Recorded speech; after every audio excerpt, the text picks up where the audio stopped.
Okay, I'm gonna walk through how to build the setup for lab 4. So I'll just show you how to build the clock debouncer that we're gonna be using, and then just how to lay out the chips. And I'm gonna name each row as I put the chips on, but you don't have to follow strictly. You can just follow however much you'd like. So I'm gonna start with a push button, and I will put mine I'm gonna take this power supply out of the way.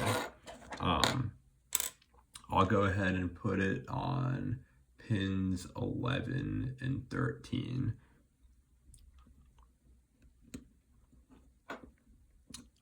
So on the bottom left, I'm gonna take one of the orange jumpers, the small ones, and connect that to ground. And then the bottom right, I will take a 1K ohm resistor and connect that to power.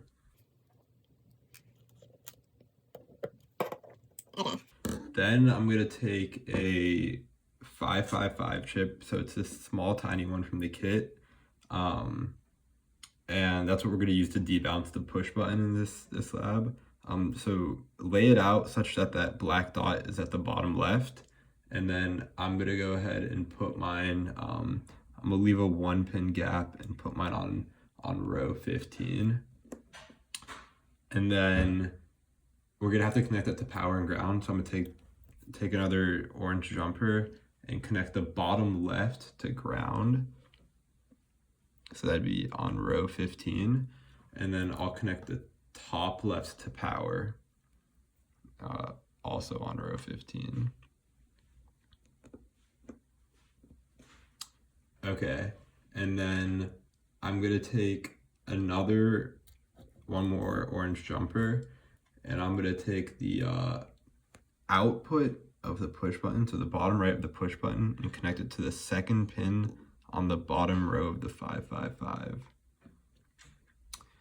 Okay, once I have that in, I'm gonna take another 1K resistor, and I'm gonna put it on the second row at the top of the 555, and I'm gonna connect that to power. So from here to here, and then I'm gonna take a capacitor. Notice mine's kind of bent because I've used it a few times. One of the legs is longer than the other, and so the longer leg is going to go on the row of the breadboard, and then the shorter leg we're going to put into ground, and so that's going to go on the third row up top of this 555. So I'm going long leg in the power and short leg in the ground.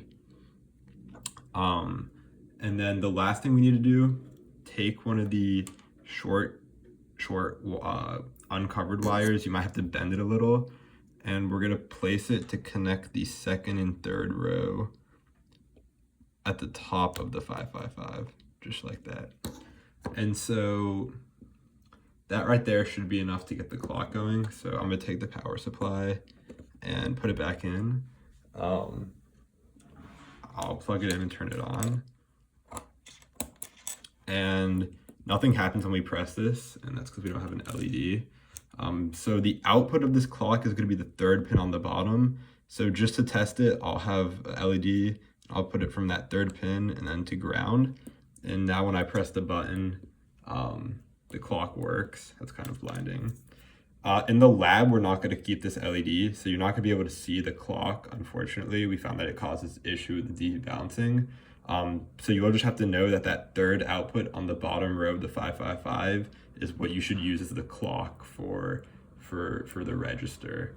And so I'll also talk about how to, just one possible way of laying out the chips for this lab. It's going to get a little bit tight. So take 2 of these and put them just next to the dial in place switches we had. You can wire these up to your liking. One of these will serve as the clear signal for the register, and the other will serve as the subtract signal for the adder. So then I'll take a 74 LS173. That's going to be the register chip. And I'm going to place that right next to the 555. So right here. I have mine on row 21, the top, the left side. Doesn't really matter as long as you fit it in somewhere. Next to that, I'll put the 74 LS283. That's gonna be the adder. I'll leave a 1-pin gap, I guess, just in between. And lastly, I'll take the 74 LS86, and that's going to be the exclusive ore chip, and I'll once again leave a 1-pin gap, so I'll start it on row 39 and just put it in here. And honestly, we can have a little more room to move the switches over. I'll leave that to you if you'd like to. So that's just one way of laying out the lab. You don't have to do it like this, but this lab will be a little bit tight with the wires, so just be conscious of that as you're approaching. But yeah, that's all you should need to know for this lab. Just remember that this third pin on the bottom row is going to be the output of the clock, and that's really only going to come into play when we connect the clock signal to the register. So yeah, good luck.